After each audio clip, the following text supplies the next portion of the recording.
Merhaba değerli arkadaşlarım. Hepiniz bir Top 11 videomuza hoş geldiniz, sefa geldiniz değerli kardeşlerim. Arkadaşlar çok sayıda yeni başlayan özellikle kardeşlerimden Messenger'da bana çok sayıda sorular geliyor. Tabii son düzlüğe girildiği için şimdi son düzlükte ister istemez son günlerde de transfer bu oyuncuların kafasında var. Dolayısıyla işte hedeflere ulaşılırken, son karşılaşmalar yapılırken bir taraftan da gelecek sezonun transferleri nasıl yapalım, nasıl edelim gibi sorular geliyor. Özellikle yeni başlayan alt level kardeşlerimden. Ve çok sayıda görüşmelerden nasıl oyuncu hazırlanır, görüşmelere nasıl oyuncu verilir, nasıl token kazanılırla ilgili çok sayıda soru var. Bakın yanda görüyorsunuz değerli arkadaşlar. Şimdi o aslında bu görüşmelere oyuncu hazırlamak ve ondan token elde etmek başlı başına bir konu.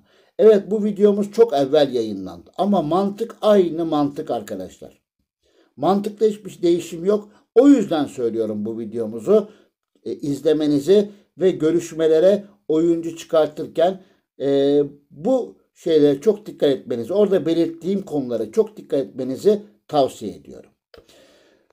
Arkadaşlar onun dışında tabii çok sayıda kadro mühendisliği, transferlerle ilgili bu söyleyeceğim başlıklar altındaki kısa bahsedeceğim başlıklar altındaki konuların hepsinin tek tek aslında kanallarda videoları var arkadaşlar.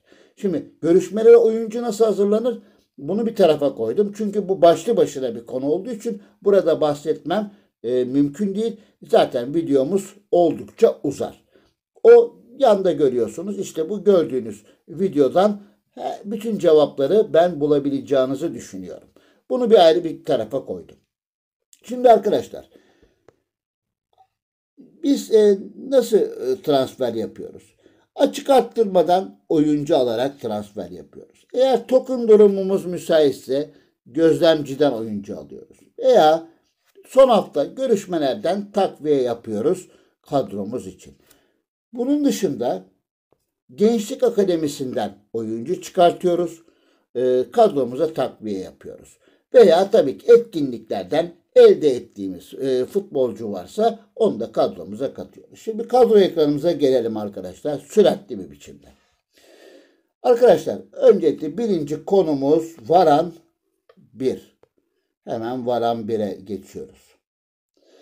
Arkadaşlar kadro mühendisliği çok önemli.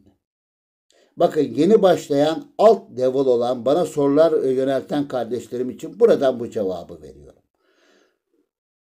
Kadronuza özellikle taktik anlayışınıza göre uygulayacağınız formasyona, dizilişe göre oyuncu seçmeye çalışın. Oyuncunuzdan memnun değilsinizdir, yol ayırırsınız. Veya artık yaşı gelmiştir, belli bir yaştadır, verimi çok düşmüştür, yol ayırırsınız vesaire vesaire gibi birçok etkenle yol ayrılır.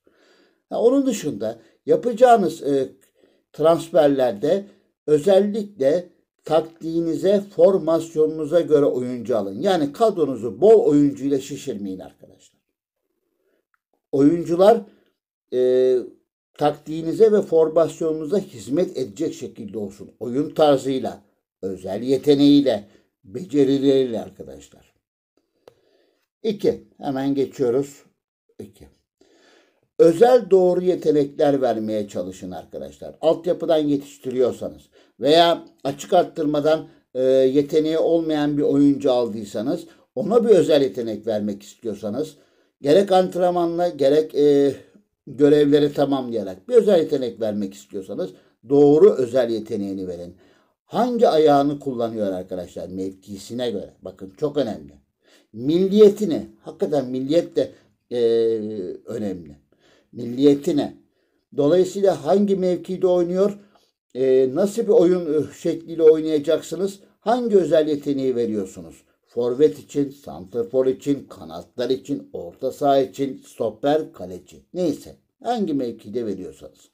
Doğru özel yetenekler vermeye çalışın, altını ısrarla çiziyorum arkadaşlar. 3. Oyun tarzları. oyun tarzları doğru şekilde olmalı. Transfer yapıyorsanız doğru oyun tarzlı oyunculardan almaya çalışın. Altyapıdan yetiştiriyorsanız mevkisine göre oyun tarzlarını doğru yapmaya çalışın. Bakın burada aslında bir nokta dipnot ilave etmek istiyorum. Bu pek gündeme gelmiyor ama taktik, diziliş, oyun anlayışınıza göre oyun tarzlarını verebilirsiniz oyuncularınıza. Yani orta sahada nasıl oynuyorum? Forvet'te nasıl bir anlayışım var? Defansı nasıl kurguluyorum? Buna göre oyun tarzlarını da seçerseniz, oyun tarzları içinde veya buna göre oyuncu transfer arayışına girerseniz bence biraz daha bu konuda bir tık daha fayda sağlarsanız diye düşünüyorum değerli arkadaşlar. Şimdi gelelim 4. Alternatifli kadro bulundurun değerli arkadaşlar. Sezonun sonunda mı transfer yapıyorsunuz? Başında mı yapıyorsunuz? Ligler başlayınca mı yapıyorsunuz? Alternatifli kadronuz olsun. Lig, kupa, diğer katıldığınız Süper Lig veya Şampiyonlar Ligi. Maçlarınızda olası bir sakatlık olabilir. Bunu karşılayacak kırmızınız olmayabilir. Ceza durumu oluşabilir. Dolayısıyla bunların hepsini tek tek düşünerekten her mevkide oynayacağınız sisteme göre hangi mevkilerde olursa en az bir iki tane o mevkide veya 3 mevkili oyuncular, 2 mevkili oyuncular seçerekten kaydırmak suretiyle formasyonunuzda açık vermemeye çalışın arkadaşlar.